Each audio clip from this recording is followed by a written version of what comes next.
training the will. The education of the will is the object of our existence, says Emerson. Nor is this putting it too strongly if we take into account the human will in its relations to the divine. This accords with the saying of J. Stuart Mill that a character is a completely fashioned will. In respect to mere mundane relations, the development and discipline of one's willpower is of supreme moment in relation to success in life. No man can ever estimate the power of will. It is a part of the divine nature, all of a piece with the power of creation. We speak of God's fiat, fiat lux, let light be. Man has his fiat. The achievements of history have been the choices, the determinations, the creations of the human will. It was the will, quiet or pugnacious, gentle or grim, of men like Wilberforce and Garrison, Goodyear and Cyrus Field, Bismarck and Grant, that made them indomitable. They simply would do what they planned. Such men can no more be stopped than the sun can be, or the tide. Most men fail, not through lack of education or agreeable personal qualities, but from lack of dogged determination, from lack of dauntless will. It is impossible, says Sharman, quote, to look into the conditions under which the battle of life is being fought, without perceiving how much really depends upon the extent to which the willpower is cultivated, strengthened, and made operative in right directions." End quote.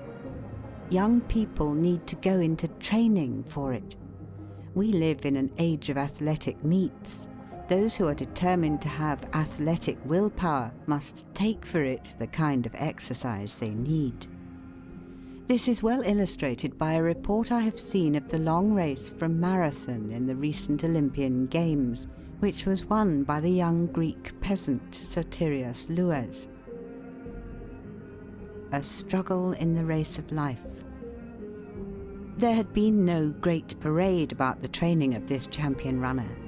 From his work at the plough, he quietly betook himself to the task of making Greece victorious before the assembled strangers from every land.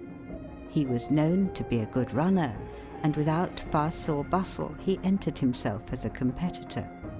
But it was not his speed alone, outdistancing every rival, that made the young Greek stand out from among his fellows that day. When he left his cottage home at Amarousi, his father said to him, "Sotiri, you must only return a victor." The light of a firm resolve shone in the young man's eye. The old father was sure that his boy would win, and so he made his way to the station, there to wait till Sotiri should come in ahead of all the rest.